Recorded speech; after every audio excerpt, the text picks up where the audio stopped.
All right, bunch of recruiting, bunch of people on campus this weekend. The big one that everybody asks about is Armondo Blount. I did some, I kind of put some information in the Discord last night, just some things that I'm hearing kind of behind the scenes. You can, I don't know, I'll give you my quick thoughts, and then, if you want to sign up for the Patreon, it's $3, and you can, kind of get the maybe a more full picture. I also think that more about this will come out. But at the end of the day, I don't expect him to sign with Florida State. I mean, I think Miami, I think it's, looking back, it all kind of makes sense now, but I think Florida State was kind of lucky to get his commitment when he got it. I think you're dealing with a young kid, a 16-year-old kid who's very impressionable, kid who grew up around Miami, grew up in South Florida. And I think that, at the end of the day, I think that Miami recruited really, really hard here and finally won. I mean, essentially, I think the mom was kind of his decision maker, or like the key person in his recruitment outside of himself. I think they finally won the mom over. And I don't think that it was, I don't think it's like super NIL based. Like, I don't think Florida State was just like way under their number or anything like that led to it. Mario at the end of the day is pretty high pressure. He's pretty aggressive. And, at the end of the day, Florida State's defensive line recruiting hasn't been as good as it needs to be over the last couple of years. So I don't expect Blunt to stick.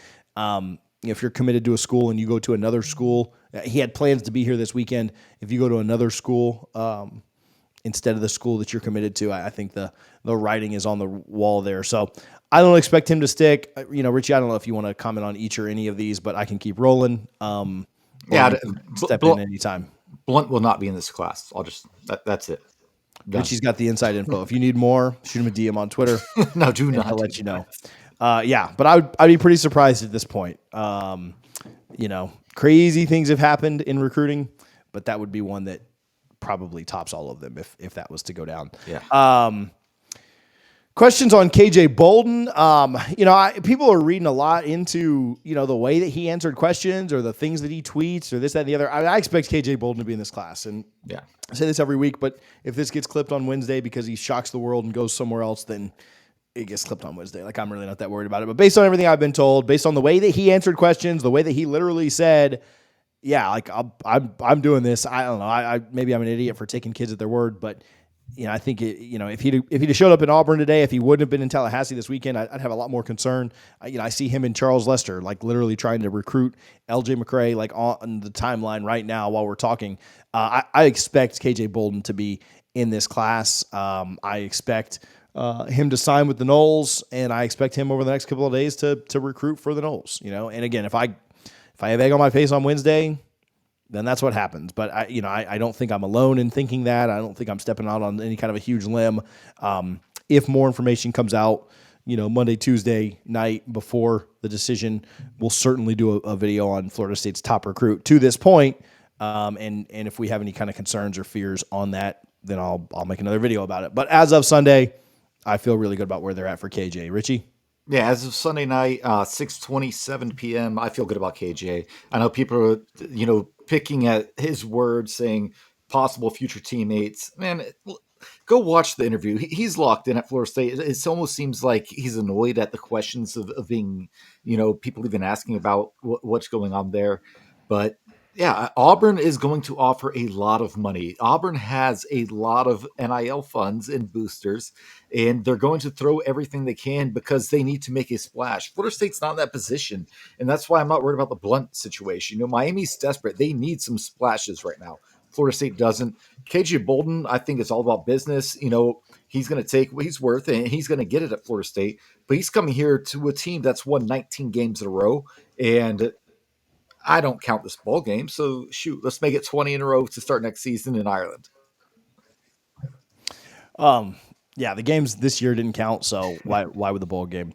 A couple others that people are, who could you add to the class? Unless something really pops up kind of out of nowhere, the only two potential additions that I could see to this class, I mean, Harlan, text me if I'm off on one of these, but I think it's Jeremiah Smith, the number one overall player, the top wide receiver in the country, and LJ McCray, also a top 10 recruit.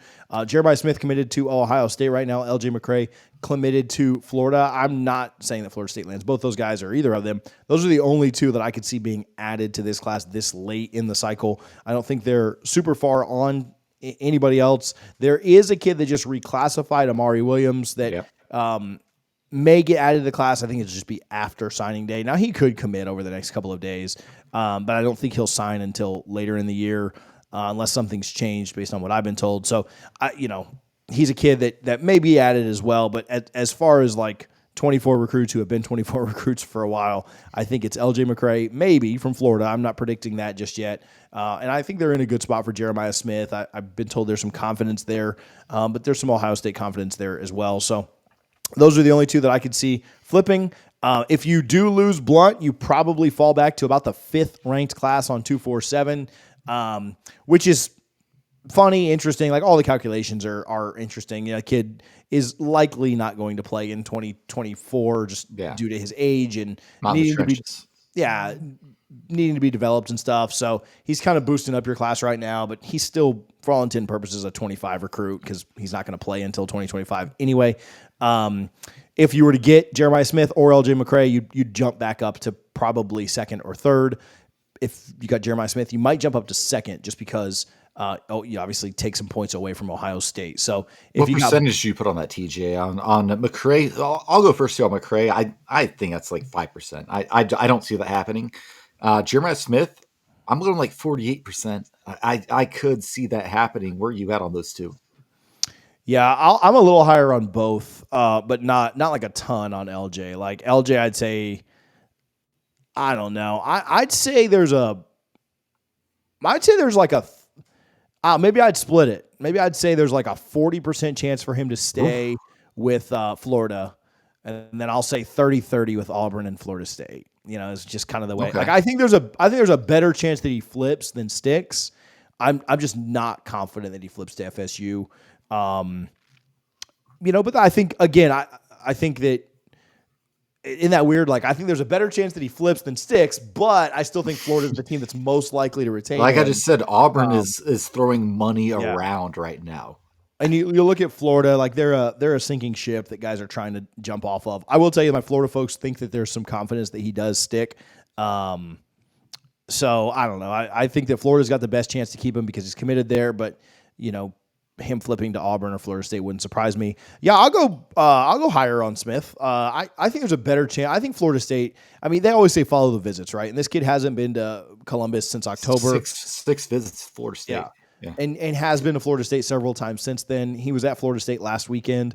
I think the decision to not interview, like the decline to interview, was maybe a little bit telling, right? Like, wanted to just go in, take his visit. Yeah, I think a lot of people expect him to flip at this point. A lot of people that aren't Florida State, or a lot of non-FSU, non-Miami, non-Ohio State people, like everybody else, kind of thinks he's flipping anyway. So I don't know. I'd say probably 60% Florida State. Like, I'd say it's more. I think it's more likely that he flips than stays with Ohio State. Just kind of like LJ. Right. I think that it's more likely that he goes somewhere else. And I again, unless he's just kind of pulling off the greatest troll job in the world. People have talked about Miami. I just don't see it. It's not Miami. No. Again, I wouldn't have told you that Travis Hunter was going to Jackson State 2 years ago on this night. So, but I would say that I like where Florida State's at a little bit more than Ohio State. But that's Sunday night. Things can change. Things can certainly differ. If that's the case, you certainly need to be in the Discord. If you're not already, there is a link in the description, and we'll continue to update there. I think that's it on recruiting.